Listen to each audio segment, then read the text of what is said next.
అందరూ software packages, IT రెసిషన్ల గురించి మాట్లాడుకుంటున్నారు. కానీ మన కళ్ళ ముందే మన సంస్కృతిని కాపాడే ఒక వర్గం ఎంతటి మానసిక సంఘర్షణ అనుభవిస్తుందో ఎవరైనా గమనించారా? షణ్ముఖ శర్మ కథ కేవలం కల్పితం కాదు, ఇది నేటి సమాజానికి ఒక చేదు నిజం. నేను ఒక రైటర్గా సమాజాన్ని గమనిస్తున్నప్పుడు నాకు ఎదురైన కొన్ని సంఘటనలే ఈ కథకు ప్రాణం పోశాయి. 10 జిల్లాల్లో వేద పండితుడిగా పేరుండి యజ్ఞ యాగాదులు నిర్వహించే ఒక యువకుడికి పెళ్లి సంబంధం దగ్గరికి వచ్చేసరికి కేవలం సాఫ్ట్వేర్ ఉద్యోగం లేదు అన్న ఒక్క కారణంతో తిరస్కారం ఎదురవ్వడం నన్ను తీవ్రంగా ఆలోచింపచేసింది. మనం ఆధునికత అంటే కేవలం జీన్స్ ప్యాంట్ వేసుకోవడం, ఇంగ్లీష్ మాట్లాడడం అనుకుంటున్నాం. కానీ మన వేదం నేర్పే విశాల దృక్పథాన్ని మర్చిపోతున్నాం.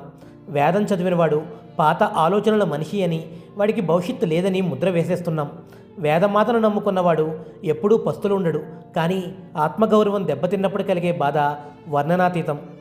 ఈ కథ ద్వారా నేను చెప్పాలనుకున్నది ఒక్కటే: సంప్రదాయాన్ని కాపాడేవారిని గౌరవించలేకపోతే రేపు మన పిల్లలకు మన మూలాలను పరిచయం చేసేవారు ఎవరూ మిగలరు.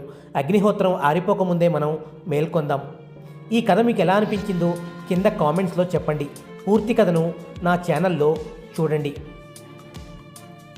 మరిన్ని మంచి కథల కోసం ఛానల్ని సబ్స్క్రైబ్ చేసుకోండి.